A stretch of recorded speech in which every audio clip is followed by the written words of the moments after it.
저런 이미지 풀고서 이제 국민들에게 심리를 조작하고 어떻게든 붙잡아 보려고 그러고 북한 주민들의 심리를 말이 안 되는 거죠.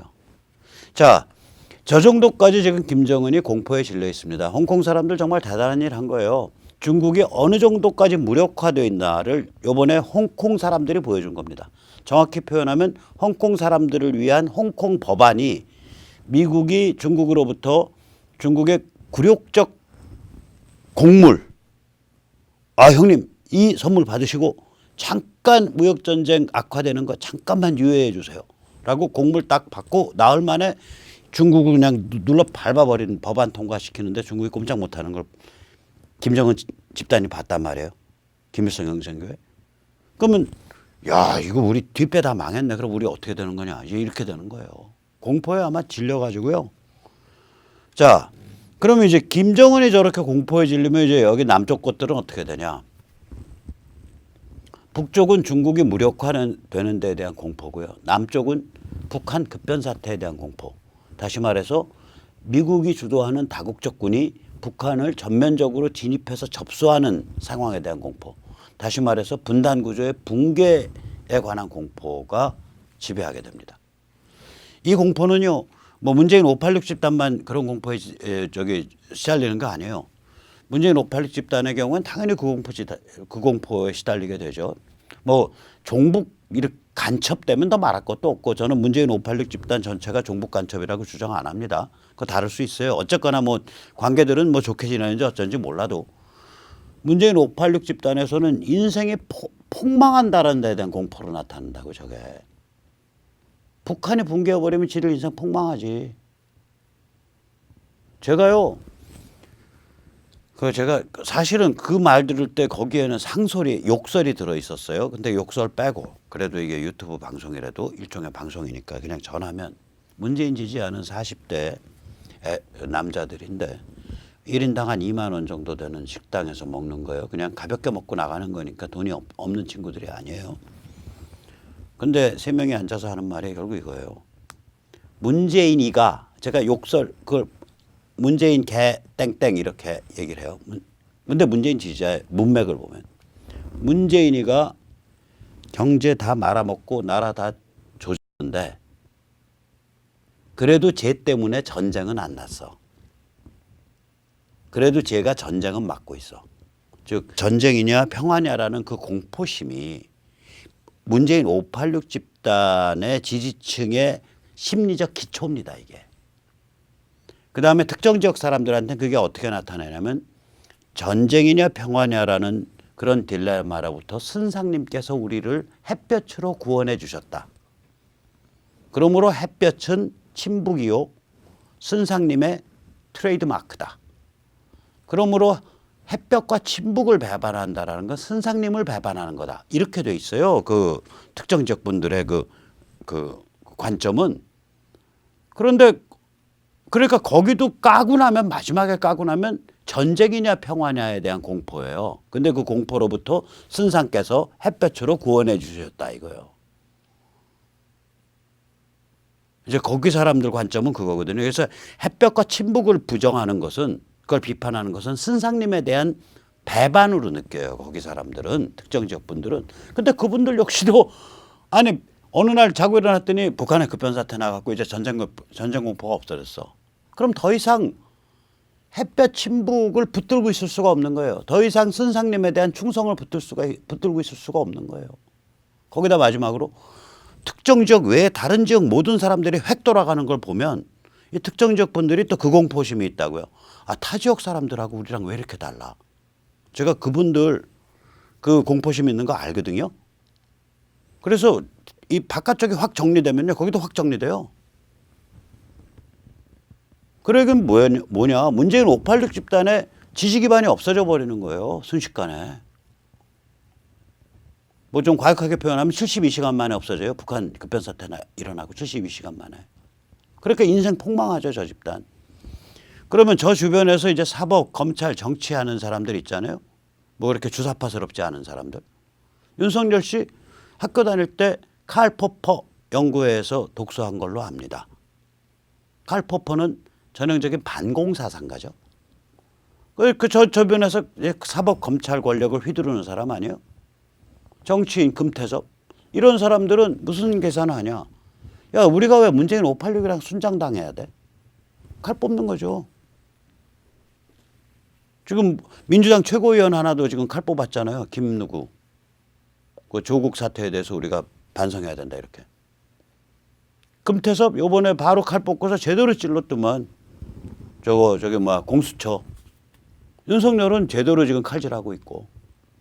이거 순장당하기 싫다는 공포거든. 쟤들 골로 가는 애들인데 왜 우리가 쟤들이랑 같이 아이덴티파이 돼서 쟤들과 같은 집단으로 식별돼서 우리가 같이 상처 입어야 되냐 하고 튀어내리는 거라고 저게. 빠이빠이 하고. 또 소위 우파 보수 기득권이죠. 여기는 뭐에 대한 공포가 있냐면 여기가 제일 골 아파요. 생태계가 바뀌는 거에 대한 공포가 있어요. 근데 여기가 사실은 제일 판돈이 큽니다. 예를 들어서요. 자, 북한 급변 사태가 와서 막 북한 주민 뭐 이제 저거 막 붙고 막 그러고 저기 뭐야 여기서 이제 탄핵 다 까발겨지고 박근혜 대통령 나오게 되고 정치 쓰나미 일어나고 막 이러면 조중동에 설 자리가 어디 있으며 김무성 유승민 따위가 쓸 자리가 어디 있겠냐고요. 생태계가 바뀌어버리거든. 이렇게 새로운 생태계가 오는 것, 정치 쓰나미 이후에 새로운 생태계가 오는 것에 대해서 본원적 공포심이 있는 거예요. 옛날 게임 하면서 오순도순 따뜻하게 살고 싶은데 왜 이 트럼프라는 나쁜 상스런 놈이 왜 판을 뒤흔드는 거야. 이게 있는 거예요. 그래서 공통 증상은 뭐냐. 이게 뭐 문재인 586 집단이든 이른바 우파 보수 기득권 집단이든 트럼프를 증오해요. 그다음에 미중전쟁 북한 급변 사태를 염호해요. 그다음에 트럼프의 정치 위기가 온다. 트럼프가 대선에 실패한다. 뭐 이런 망상을 자꾸 뇌내 망상을 스스로 뽕을 놔요.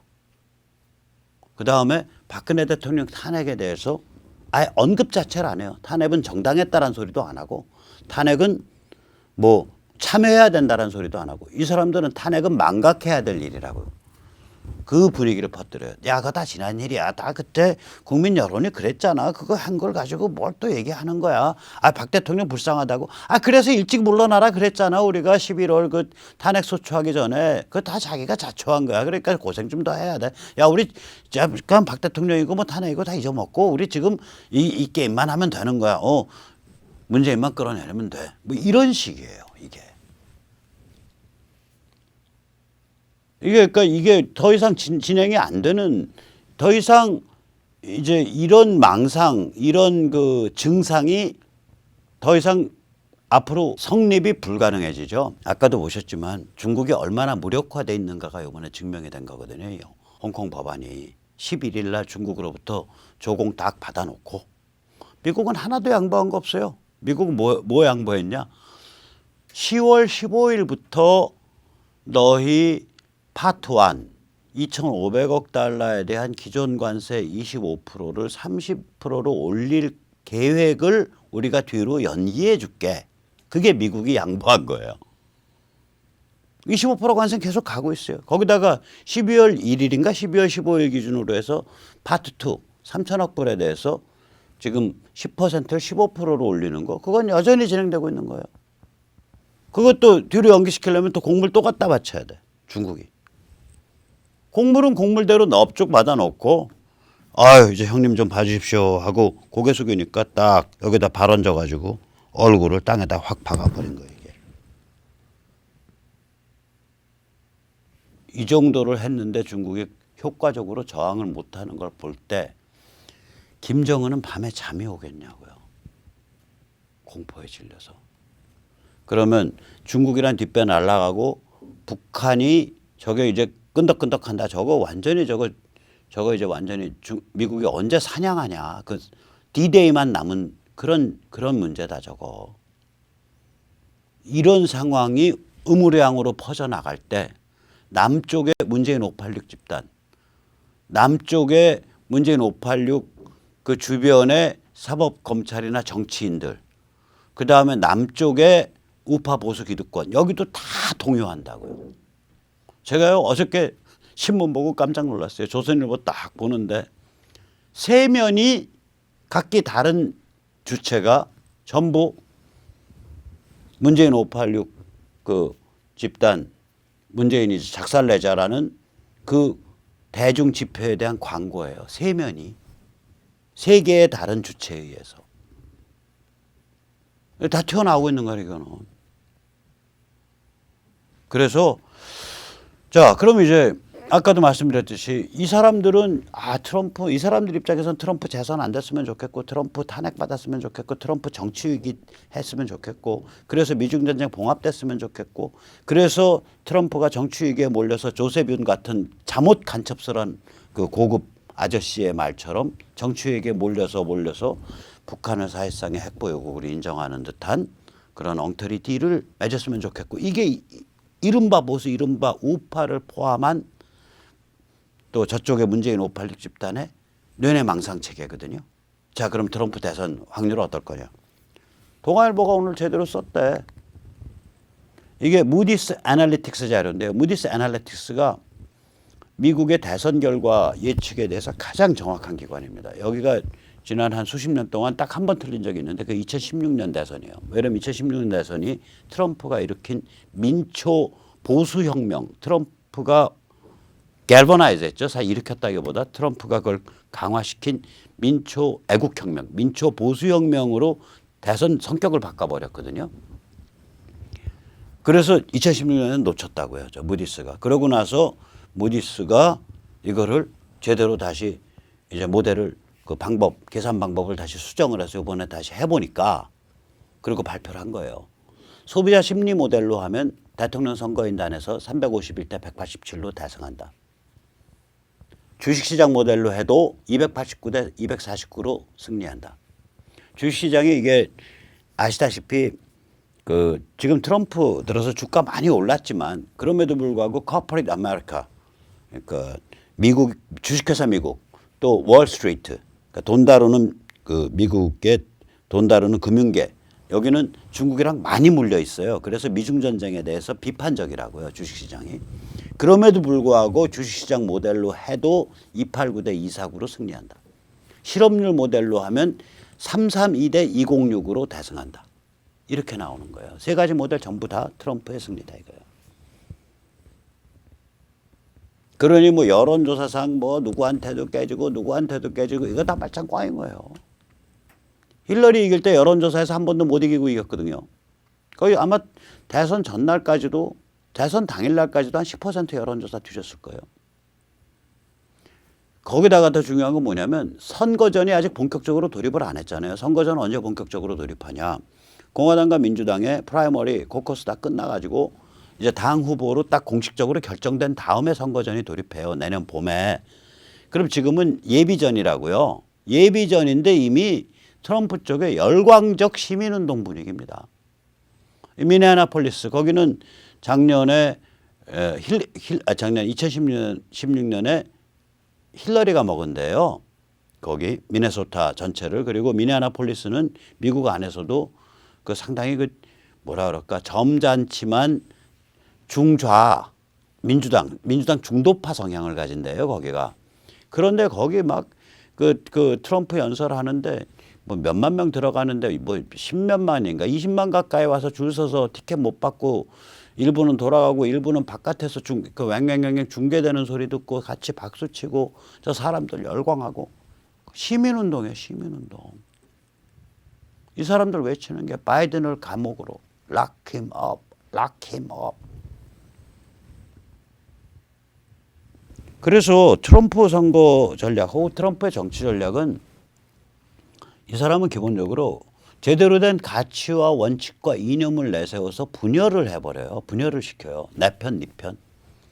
미국을 위대하게 만들고 싶은 사람. 미국을 사랑하는 사람. 그다음에 민초의 직장이 강화되는 걸 원하는 사람. 민초의 생활 수준이 강화되는 걸 원하는 사람. 국경 이민 단속을 제대로 하는 걸 원하는 사람. 이렇게 해서 자기 편을 그렇게 구축해 간다고 이게. 상대방은 좌빨 혹은 정치 위선 완장질하는 자들. 넋 빠진 놈들. 돈 장사하느라고 중국 빠는 놈들, 중국 섬기는 놈들, 뭐 이런 식으로 상대방은 완전히 그런 식으로 규정해서 내몰아 버리고. 저거 뭐냐면 이제 그 트럼프 이 사진은 뭐냐면 미네아폴리스에서 이게 한 5일 전, 4일 전에 있었던 일인데 트럼프 마가 랠리 지난 주말 일일 거예요. 마가 랠리 때 저기서 그 민주당 그 지지자들이 그 트럼프 집회장 바깥에서 항의 시위를 하니까 오른쪽에 트럼프 지지자들이 거기다 대고서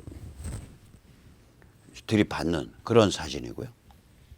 그러니까 이게 미국 정치가 달라진 거죠. 굉장히 살벌한 분열의 정치, 갈등의 정치, 대립의 정치가 된 거예요. 왜 그러냐? 트럼프가 진실을 담고 있는 가치, 원칙, 이념을 살벌하게 내세우니까. 2016년에도 저랬는데 2020년에는 이제 저게 보통 기세가 아니에요. 왜냐? Promise made, promise kept 아니에요. 2016년에 내세웠던 공약들 대부분이 완성됐거나 완성에 가까워져 가니까 그래 당신 믿고서 우리가 분열해서 밀어붙였더니 되더라. 오케이 더 원칙대로 분열해. 이러고서 가는 거예요. 이거는 무슨 사진이냐면 그 저기 트럼프를 지지하는 점잖은 할머니 할아버지들을 길거리에서 이 그 트럼프를 반대하는 저 미네아폴리스 엊그저께 있었던 사건이에요. 반대하는 사람들이 모자를 뺏고 행패를 부리니까 그 할머니 할아버지들이 저항을 하고 있는 그런 사진이고요. 이거는 이제 그 트럼프 미네아폴리스 그 경기장 바깥에서 이제 경기장에 못 들어가고 이제 방송으로 듣고 있는 이제 그 트럼프 지지자들이 트럼프 지지 구호를 외치고 있는 장면이고요. 이거는 자 보세요. 저 뒤에 그 피켓 들은 거 보면 이때까지 존재한 바 없는 가장 부패한 대통령, most corrupt president ever라는 그 손피켓을 들고 반 트럼프 진영이 미네아폴리스 그 집회 장소 바깥에서 반 트럼프 시위를 하고 있는데 그 바로 앞을 지나가면서 이 털보 아저씨가 트럼프 for 2020, 트럼프 for 2020, 2020 트럼프, 2020 트럼프 하면서 지나가고 있는 거예요. 때리려면 때려라 이거지. 혼자서 그 반 트럼프 진영 안을 뚫고 가면서. 그러니까 이게 옛날에 그런 미국의 일반적인 대선 분위기가 아니라니까 거의 시민운동이에요. 시민운동이라. 트럼프 자신이 We are a united movement. 우리는 하나의 단결된 시민운동입니다라고 캠페인에서 주장하잖아요. 자, 그러니까 이제 얘들은 무슨 짓이나 하냐. 이렇게 복면 쓰고, 얘들은 복면 쓰고 시위 잘해요. 저것도 미네아폴리스 그 집회 바깥에서 복면 쓰고 개념적으로 깃발을 하나 불지르고 있네. 자, 그래서 사실은 제가 이제 우리가 아까도 봤지만 중국이 무력화되고 미중 전쟁, 즉 미국에 의한 중국에 대한 거리 벌리기, 디커플링 차이나가 진행되고 그에 따라서 중국이 무력화되고 그에 따라서 이제 하시라도 북한의 급변 사태가 발생하고 분단 구조가 무너질 수 있는 그런 상황에 가고 있기 때문에 우리의 언론, 우리의 정치인들도 이제 CNN, 워싱턴 포스트, 뭐 뉴욕타임스 이런 거 시다발에 하지 마시고 그 진실을 직시하고 대담하게 판을 대담하게 풀으셔야 된다. 게임을 배팅을 대담하게 해라. 원칙 딱 내세워 갖고 상대방이랑 들이받으면서 그러면서 우리 내부의 민초에 끌어오르는 힘을 제대로 이제 그 활용을 좀 하는 그런 정치를 좀 해보셔라. 이렇게 제가 간곡히 부탁드리는 거예요. 간곡히. 지금 뭐 하고 있냐 도대체. 뜨뜻미지근해서 이것도 아니고 저것도 아니고. 그러면 그 원칙이라는 게 뭐냐. 우선 첫째는 탄핵을 참여해야 된다. 탄핵 참여 없이 민초를 끌어올리게 할 수가 없다. 탄핵을 참여해야 된다. 두 번째는 미중 전쟁, 중국 무력화, 그 다음에 이런 거를 정확히 직시를 해야 된다. 예를 들어서 자유한국당에서 미 하원의 홍콩 법안 통과를 지지하는 성명 나와야 된다. 우리 공화당에서 그런 지지 성명 나와야 된다. 뭐 하고 있는 거냐 지금. 그 다음에 세 번째, 계속해서 강조를 해야 된다. 이렇게 중국이 무력화되면 될수록 그 한반도를 지배해온 74년의 분단 지정학이 붕괴할 수밖에 없다. 왜냐? 이 분단의 뒷배는 중국이다. 그러면 분단의 뒷배가 중국이고 중국이 무력화되면 한반도 분단 구조는 어떻게 갈 것인가. 이런 컨퍼런스하고 세미나하고 정당이 나서고 언론사가 나서서 그런 걸 해줘야지. 이거 뭐 하고 있는 거냐. 이 세 가지입니다. 핵심은. 다시 한번 반복할게요. 탄핵 참여. 두 번째, 미중 전쟁에 대한 지지. 즉 중국 자유화, 중국 무력화에 대한 지지. 세 번째, 한반도 급변수 때 북한 해방에 관한 전망. 이 셋이 적과 우리를 가르는 전선이 돼야 되고, 이 적과 우리를 가른 전선 안에 자유한국당 같은 거대 야당이 들어와야 된다. 지금 그 전선 자체를 뭉개고 다니고 있어요. 뭉개고 다녀. 그런 거 존재하지 않는 척하고 다니고 있는 거예요. 조중동도 그렇고 자유한국당도 그렇고. 힘이 뚝 떼고. 그러면 이건 썩어 빠진 기득권이라고밖에 말을 더 못하지 않냐 이거죠. 그래서 통탄스러운 거예요. 자, 이 사람들 정신 차리게 하려면 우리가 힘을 보여주면 됩니다. 그래서 이번 토요일 오후 2시 대한문 서울시청 앞으로 나오십시오. 조국은 갔다. 다음은 문재인. 여기서 멈출 수 없다. 자유혁명을 위한 국민저항. 참고로 매주 하는데 10월 26일은 박정희 대통령 서거 40주기 추모로 같이 겸하고, 그 다음에 11월 9일에는 아시아태평양 시민동맹 출범에 관한 보고대회가 열립니다. 여기에는 일본, 중국, 홍콩, 대만 핵심 운동가들이 참여하십니다. 자, 토요일 오후 2시 대한문 서울시청 앞에서 뵙겠습니다. 그럼 감사합니다.